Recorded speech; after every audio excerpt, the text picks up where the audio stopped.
E aí?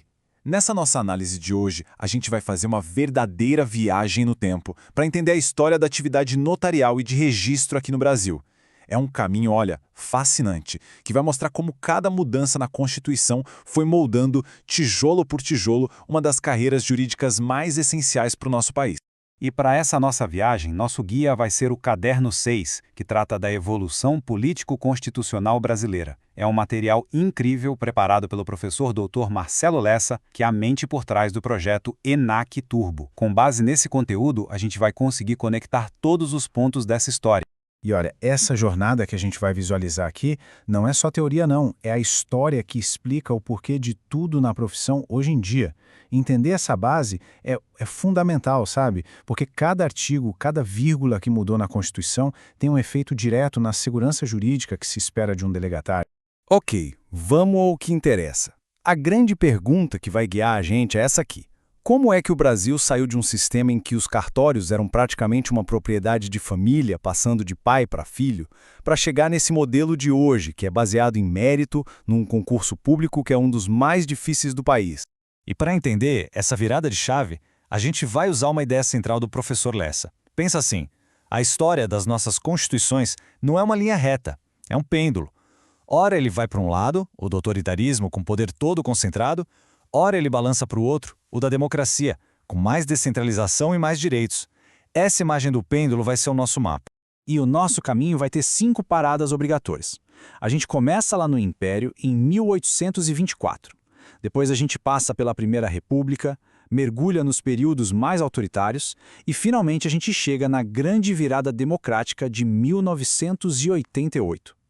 Cada um desses momentos colocou uma peça nesse quebra-cabeça que é a atividade extrajudicial hoje. Bom, vamos lá. 1824, nossa primeira parada. A primeira Constituição do Brasil não foi discutida, não foi votada, ela foi outorgada, ou seja, imposta pelo imperador Dom Pedro I. E a estrutura de poder dela era bem diferente. Além dos 3 poderes que a gente conhece, tinha um tal do poder moderador. Era, como dizia o texto, a chave de toda a organização política. Na prática, dava ao imperador o poder de interferir em todo o resto. Era o poder supremo dele. E pronto. Então, para a gente memorizar, falou em 1824, tem que vir na cabeça poder imposto e centralizado. Era um Estado unitário, ou seja, as províncias não tinham autonomia nenhuma. Era um Estado confessional, o catolicismo era a religião oficial, e o voto não era para todo mundo não, era censitário, só para quem tinha uma certa grana. Agora, olha que interessante o impacto disso tudo na atividade. Pensa comigo, se a religião era oficial, quem é que cuidava dos registros de nascimento, casamento, morte? A igreja, claro. Não existia um registro civil público. E para os cartórios da época? Bom, eles eram vistos como propriedade, cargos para a vida toda e que, muitas vezes, passavam de pai para filho. Esse é o nosso ponto de partida. E o pêndulo se move. Com a proclamação da República, vem a Constituição de 1891. E a diferença é, assim, brutal.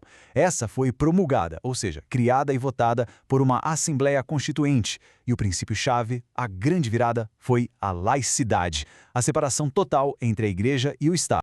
Essa Constituição de 1891, muito inspirada no modelo dos Estados Unidos, redesenhou completamente o Brasil. Ela criou a República Federativa, dando autonomia para os estados, e também o presidencialismo. Mas para nossa área a mudança mais profunda, sem dúvida, veio da transformação do Brasil num estado laico. E aqui fica muito claro como uma mudança de princípio vira prática. Se o Estado agora é laico, ele precisa assumir o controle dos registros da vida das pessoas.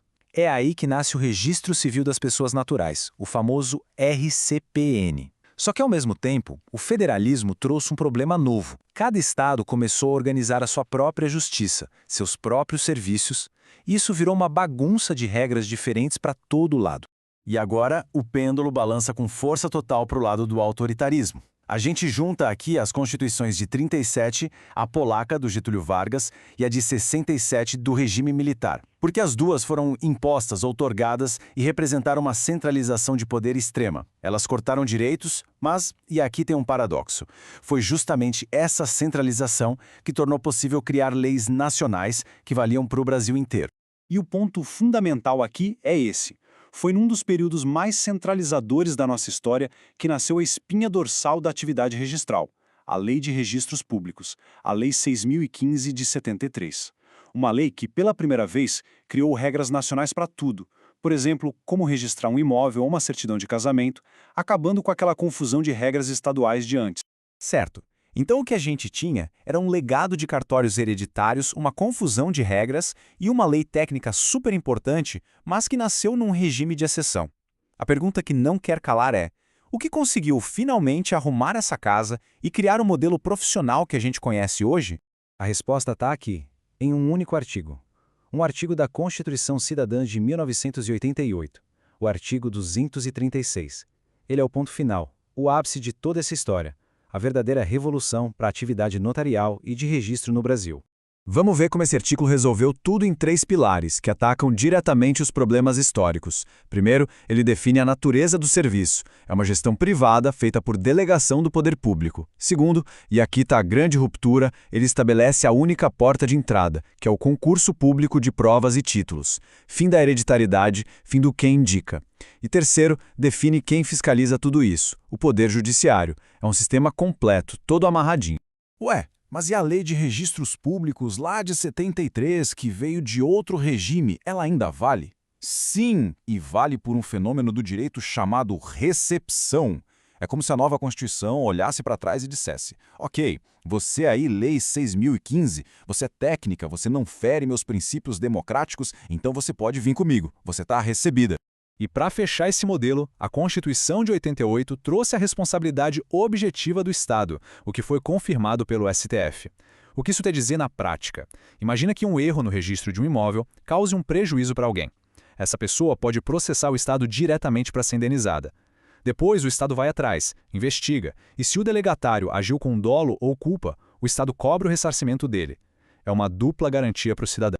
Agora, atenção, uma dica de ouro, daquelas que a FGV adora cobrar. Qual foi a Constituição que durou mais tempo no Brasil? A do Império, de 1824, 65 anos. E a que durou menos, a de 1934, que era super democrática e social, mas só durou 3 aninhos antes do golpe do Estado Novo. É uma informação simples, mas que pode valer um ponto precioso na prova. E assim a gente chega ao fim da nossa viagem. Como o professor Lessa sempre lembra, essa história toda deságua na mesa do delegatário. Cada ato que é praticado ali não é só um ato técnico. Ele carrega séculos de evolução constitucional. A função é ser um guardião da Constituição ali, no balcão, garantindo a segurança jurídica pela qual o Brasil tanto batalhou para construir. Toda esta análise foi produzida com base no conteúdo do projeto ENAC Turbo, que tem a autoria e a orientação do professor doutor Marcelo Lessa. Sem dúvida, uma fonte segura e muito aprofundada para quem busca aprovação. E aí, se essa nossa jornada pela história das constituições foi útil, não se esqueça de se inscrever no canal e ativar as notificações para não perder a próxima análise. E agora, a pergunta vai para quem está nos acompanhando. Qual outro tema complexo merece ser destrinchado assim? Deixem as sugestões aí nos comentários. Até a próxima!